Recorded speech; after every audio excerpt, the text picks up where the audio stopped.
Acidity आ खाना पचले में दिक्कत एगो आम समस्या है। तांबा के बर्तन में रखल पानी के पियले से इसे छुटकारा मिलेला। तांबा में ऐसन तत्व मौजूद होला जौन नुकसानदायक बैक्टीरिया के ख़त्म करेला आ पेट के सूजन मिटावेला। अल्सर, अपच, इन्फेक्शन जैसन पेट के समस्या के ई असरदार उपाय है। हम बात के आगे बढ़ाई ओकरे पहले रउरी पान से एगो निवेदन।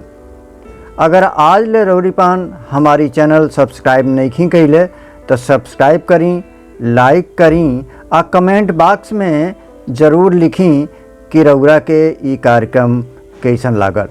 तो चली अपने कार्यक्रम के हम आगे बढ़ावत बानी। तांबा के बर्तन में रखल पानी सेहत खातिर बहुत बढ़िया होला। ये पानी के सेवन कैले से विषैला पदार्थ बाहर निकल जाला आ कई बीमारी से बचाव में मदद मिलेला। तांबा के लोटा, जग या गिलास में कम से कम 8 घंटा रखल पानी पियल बहुत फ़ायदेमंद होला। ताम्र जल से पीलिया में फ़ायदा होला, काहे से कि ये बैक्टीरिया के आसानी से ख़त्म कर देला।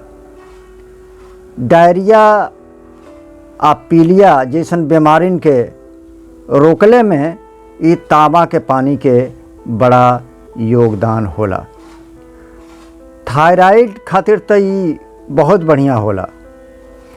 साथ ही में मौजूद एंटी इन्फ्लेमेटरी गुण जोड़ के दर्द आ गठिया के शिकायत में बहुत लाभप्रद होला। त्वचा के लिए भी ये बहुत फ़ायदेमंद होला। सुबह तांबा के बर्तन के जल पियले से त्वचा में चमक आवेला। पेट के समस्या जैसे गैस, एसिडिटी से छुटकारा मिलेला। वजन घटौले के योजना बनावल लोग खातिर ये बहुत फ़ायदेमंद होला।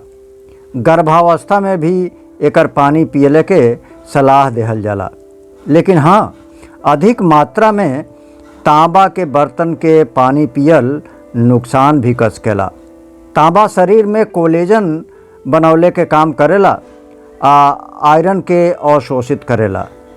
ऐसे ऊर्जा पैदा कैले के काम बड़ी आसानी से हो जाला। भैया लोग अपने सेहत पर रउरीपन ध्यान दें आ सेहत के साथी में सेहत ठीक कैले के जौन उपाय बतावल जाला ओकर अपनावल करी। फिर मिलब कोनो नया कार्यक्रम के साथ।